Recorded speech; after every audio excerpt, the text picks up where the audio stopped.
सूर्य के सप्त रंग हैं, उन सातों रंगों की असर हमारे शरीर पर पड़ती है। हमारे 7 केंद्र भी हैं। हर मनुष्य की अपनी अपनी ओरा है, ऊर्जा है।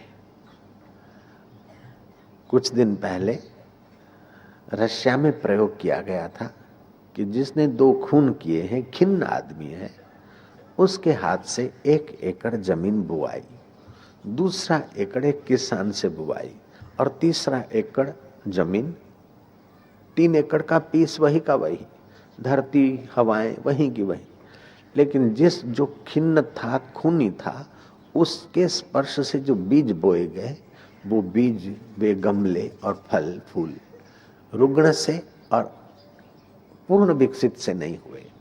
किसान ने बोए, ठीक ठीक विकसित हुए, लेकिन जो प्रेम में था, शांति में था, माधुर्य में था, जिसकी जीवन में सद्गुण थे, उनकी ओरा पीले कलर की होती। तो ऐसी ओरा वाले व्यक्ति से जब बुआया गया तो वे फल अच्छी तरह से फले, लहलाए और वे पौधे ज्यादा प्रसन्न रहे। जब पेड़ पौधों पर भी सज्जन व्यक्ति की असर हो सकती, जो ईश्वर में रहता है वो सज्जन होगा, तो उसकी निगाहों की असर सत्संगियों पे हो जाए, स्वाभाविक है।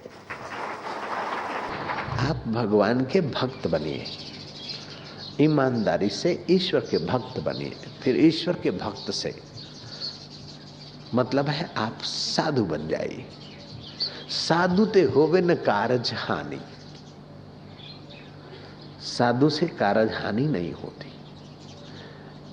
ईमानदारी से साधुता अच्छे तो कपट रही न तो सके, और जहां कपट है वहां ईश्वर का प्रकाश नहीं मिलेगा। काम तो अपनी मजबूरी है, क्रोध अपनी मजबूरी है, लेकिन कपट मजबूरी नहीं, कपट किया जाता है। क्रोध तो आता है, कपट किया जाता है, इसलिए कपटी आदमी को बहुत दंड मिलता है। कपटी आदमी कितना भी अक्ल वाला हो, लेकिन उसको कोई न कोई ऐसा रोग लगेगा कि जिसका इलाज जल्दी नहीं होगा। मैंने कई कपटियों को देखा, ऐसा कोई रोग और ऐसा कोई प्रॉब्लम कुदरत दे देती है कि बेटा घसीटता रहे जिंदगी भर।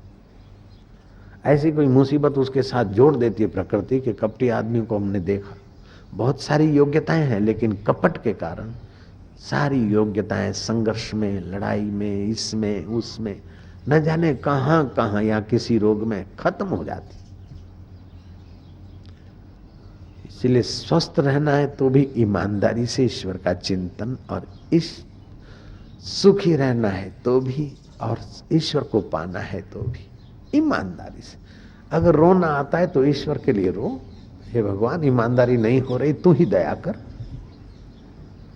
लेकिन जो कपट और जिद करते हैं वे लोग देर सबेर बड़े घाटे में पड़ जाते। बुद्धि का फल क्या है? बुद्धि फल अनाग्रह, और जो आग्रही है, दुराग्रही है, शास्त्र या गुरु की बात नहीं मानेंगे, हम चाहेंगे वही करेंगे, समझो भविष्य में बड़ी मुसीबत उनके सिर पर नाचने वाली, बड़ा कष्ट है उनके लिए। और जो भगवान के नाते चलते हैं, समझो भविष्य उनका बड़ा उज्जवल है। अरे वर्तमान भी उज्जवल ही हो जाएगा, ईश्वर के नाते चले तो बस। कहते हैं कि महावीर जब चलते थे तो उनको कांटे लगते वो भखमल हो जाते, कंकड़ लगते वो फूल हो जाते। सांप ने काटा तो उनको पीने के लिए दूध आया शरीर से। महावीर इतने महान, इतने अच्छे। ये बात कहानी है समझाने के लिए। अगर सांप काटे और दूध निकले शरीर से तो शरीर जी नहीं सकता। समझो महावीर का शरीर जीता था दूध से, तो फिर महावीर को पेचिस की बीमारी नहीं होनी चाहिए थी। आखिरी समय में 6 महीना पेचिस की बीमारी में उनके शरीर को छोड़ना पड़ा। तो ये कहानी है सत्य को समझाने के लिए। सांप काटा, फिर भी सांप के लिए भी द्वेष भाव नहीं आया, आत्म भाव रहा। ये अर्थ मुझे सही लगता है। कंकड़ लगा तो याद आई कि कंकड़ चुभा पैर में चुभा है, मुझ आत्मा को कोई चोट नहीं लग सकती है। ज्ञान की समझ। कांटा चुभा, याद आई कि कांटा पैर को चुभा है, ये तो चुभने वाला शरीर और संसार है, लेकिन मैं इससे न्यारा और अपना आत्मा का प्यार। तो ये अर्थ अगर लगाते हैं तो बिल्कुल ये ब्रह्मवेता को कष्ट के समय उनके शरीर को कष्ट हो, उनके मन को भी कुछ थोड़ा सा विक्षेप हो, फिर भी उन तक नहीं पहुंचता। वशिष्ठ महाराज के विश्वामित्र ने पुत्र मार डाले और पुत्र शोक से वशिष्ठ जी महाराज गंगा में कूदने को गए। एक बार तो गंगा ने अपना बहाव में पानी कम कर दिया, दूसरी बार ऐसा गंगा का किनारा खोजा कि बिल्कुल गहरा पानी,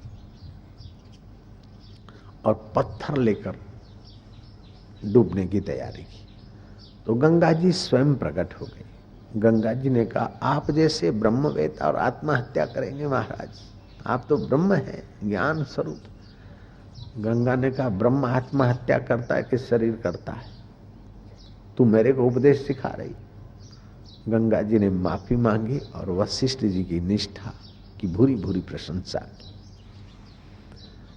तो महापुरुष समझते हैं कि शरीर तो हम नहीं, लेकिन विक्षेप होने वाले मन भी हम नहीं, निर्णय बदलने वाली मति भी हम नहीं है। हम वो परात पर ब्रह्म के साथ उनका मैं एकाकार होता है।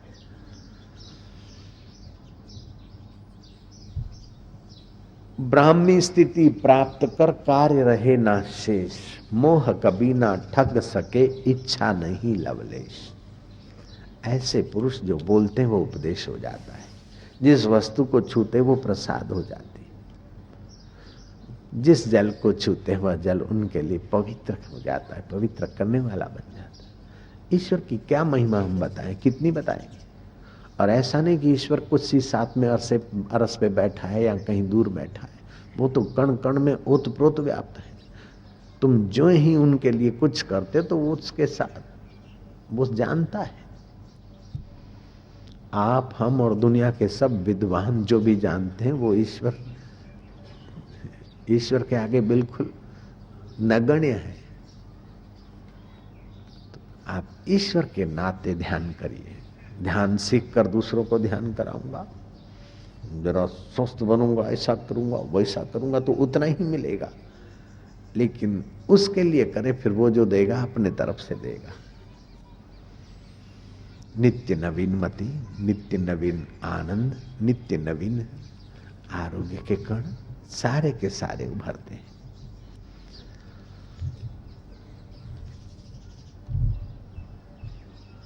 जैसे बीज वातावरण में से सब ले लेता है, फल फूल टहनियाँ और अनंत बीज पैदा कर लेता है, वातावरण में से उसको मिल जाता है। ऐसे आप ईश्वर के रास्ते चले तो वातावरण में से और ईश्वर की कृपा से सब कुछ मिल जाता है। बीज को फूल पत्ते टहनियाँ फल फूल विकसित करने के लिए सब कुछ वातावरण में से मिल जाता है, उससे भी ज्यादा आपको मिल जाएगा। बीज की अपनी योग्यता है, वो वृक्ष बना रह जाएगा, लेकिन आपकी लिमिटेड योग्यता नहीं, आपकी योग्यता अनलिमिटेड है। आप कलेक्टर बन गए क्या बड़ी बात है, बैठे आईएएस लोग सुन ले।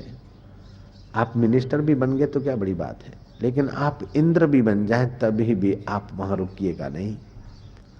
आप तो ईश्वर को एक बार पा लीजिए, और ईश्वर को पाना आसान है, इंद्र बनना कठिन है, और पतन होना जरूरी है। इंद्र पद से प्राइम मिनिस्टर बनना कठिन है और वहां से फिर पतन होना जरूरी है, लेकिन परमात्मा को पाने के बाद पतन होना असंभव है।